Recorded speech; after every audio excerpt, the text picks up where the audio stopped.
Let's go. এখানে দেখানো হবে 3টি ছবি।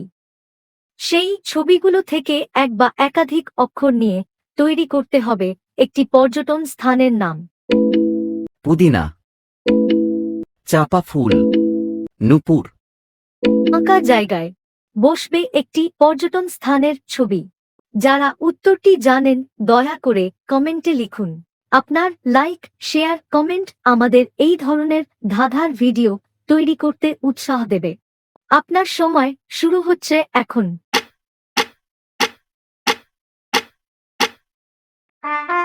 উত্তরটি হল চাঁদিপুর, ওড়িশা রাজ্যের বালেশ্বর জেলার একটি সমুদ্রতট। রহস্যে আবৃত একটি শান্ত, নির্জন স্থান। সমুদ্রের জল ক্ষণে ক্ষণে চোখের সামনে মিলিয়ে যায় এবং কিছুক্ষণ পরে আবার দেখা দিতে শুরু করে। এক বিপন্ন প্রজাতি লিমুলাস ও এখানে দেখতে পাওয়া যায়। ভ্রমণের উপর এই ধরনের ধাঁধা পাওয়ার জন্য দয়া করে ভিডিওটি লাইক, শেয়ার ও সাবস্ক্রাইব করুন। ধন্যবাদ।